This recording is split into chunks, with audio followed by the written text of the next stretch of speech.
আসসালামু আলাইকুম। সেশন ২ সমস্যার শ্রেণীকরণ। আমরা একটু ভেবে দেখলেই বুঝতে পারব পৃথিবীর সব আবিষ্কারের শুরু কিন্তু সমস্যা সমাধান করতে গিয়ে মানুষ বিভিন্ন রকম সমস্যার মুখোমুখি হয়েছে, আর সেটির সমাধান করতে গিয়ে আবিষ্কৃত হয়েছে নতুন কিছু। তাই নতুন কিছু তৈরি করার প্রথম ধাপই হচ্ছে সমস্যা চিহ্নিত করতে পারা। আজকে আমরা বাড়ি থেকে করে আনা আমাদের সমস্যাগুলো একসঙ্গে করব, তারপর সিদ্ধান্ত নেব যে কোনো সমস্যা নিয়ে কাজ শুরু করতে পারে। সমস্যাগুলো একসঙ্গে করার জন্য আমরা আজকে কাজ করব ওয়ার্ড প্রসেসিং এর মাধ্যমে। বর্ণমালা, শব্দ, চিহ্ন, ছবি ইত্যাদি সমন্বয়ে কম্পিউটার বা মোবাইল ব্যবহার করে কোনো ডকুমেন্ট, দলিল তৈরি করার প্রক্রিয়া হচ্ছে word processing. Microsoft word, notepad, LaTeX ইত্যাদি বিভিন্ন সফটওয়্যারের মাধ্যমে ওয়ার্ড প্রসেসিং করা হয়। আজকের শিক্ষক আমাদের মাইক্রোসফট ওয়ার্ডের মাধ্যমে আমাদের সমস্যাগুলো একসঙ্গে করে একটি ডকুমেন্ট তৈরি করা শেখাবেন। শিক্ষক আমাদের সাহায্য করবেন, কিন্তু আমরা নিজেরা চেষ্টা করে দেখতে পারি ধাপে ধাপে নির্দেশনা মেনে একটি ডকুমেন্ট তৈরি করতে পারে কি না। প্রথম আমাদের কাজ হচ্ছে কম্পিউটার চালু হওয়ার পর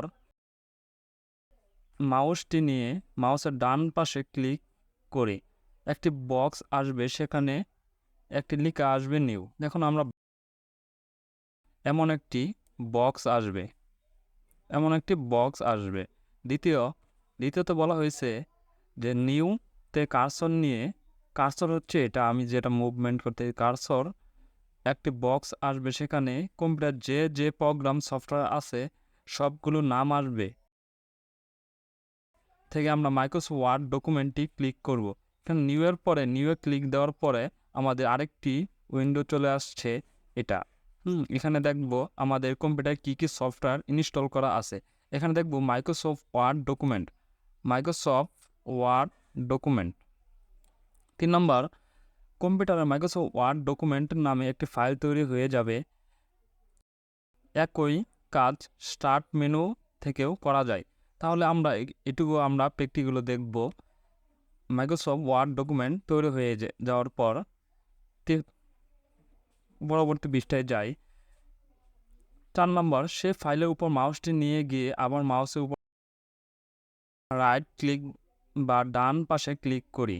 আবার নতুন একটি বক্স আসবে, সেখানে অনেকগুলো লেখার মধ্যে একটি লেখা আসবে রিনেম। এর উপর ক্লিক করে তৈরি হওয়া ফোল্ডারটির নামের উপর কার্সর চলে যাবে। এখানে আমরা ইচ্ছামতো নিজেদের ডকুমেন্ট এর নাম দিতে পারবো। কিবোর্ডে অক্ষরগুলো আছে সেগুলো টাইপ করে আমরা নাম দিতে পারবো। 5, আমাদের এক ডকুমেন্ট ফাইল তৈরি হলো। আবার আমরা লক্ষ্য দলকে প্রশ্ন করে নিয়ে আসা চিহ্নিত সমস্যাগুলো ফাইলে লিখব। একটি দল থেকে যতগুলো সমস্যা এসেছে সবগুলো আমাদের ফাইলে লিখতে হবে। আমাদের কম্পিউটারে হয়তো ইংরেজি কিবোর্ড অ্যাক্টিভ চালু আছে, আমরা যেহেতু বাংলা লিখব তাই বাংলা কিবোর্ড অ্যাক্টিভ করতে হবে। বাংলা কিবোর্ড অ্যাক্টিভ করতে হলে একসঙ্গে 3টি বাটন ক্লিক করতে হবে। কন্ট্রোল আল্টা বি দিলে আমাদের বিজয় যে কিবোর্ডটি আছে সেটি ওপেন হয়ে যাবে বাংলা। শিরোনামটি লিখে আমরা মাউসের বাম পাশে চেপে পুরোটা অংশ সিলেক্ট করে নিব। তারপর মেনু বারের বাম পাশে ছবির মতো চিহ্ন ফন্ট আকারে প্রয়োজনীয়তা বাড়িয়ে নেব। চলো শিক্ষার্থীরা আমরা একটু প্র্যাকটিক্যালি করে নেই। দেখো শিক্ষার্থীরা, আমি আমার মাউসের বাটনে ক্লিক দেওয়ার পর নিউ আসছে, নিউয়ে ক্লিক দিলাম। ক্লিক দেওয়ার পর এখানে মাইক্রোসফট ওয়ার্ড ডকুমেন্টে ক্লিক দিলাম। আমার একটি ফোল্ডার তৈরি হয়ে গেছে। ফোল্ডারে আমি যে কোনো নাম দিতে পারি, যেমন ক্লাস 7 আমি দিলাম তোমাদের ফোল্ডারের নেম। তারপর আমি ডাবল ক্লিক করে ওয়ার্ড ফাইলটি আমি ওপেন করলাম। এখন দেখো এটা ওপেন হয়ে যাওয়ার পর আমি যে কোনো একটা লেখা লিখলাম, যেমন ক্লাস 7টাই লিখলাম তোমাদের। এটা আমি কি করব, ফন্টটা কীভাবে এটা যদি টাইটেল দেই তাহলে আমার এই ফন্টটা একটু বড় করা লাগবে।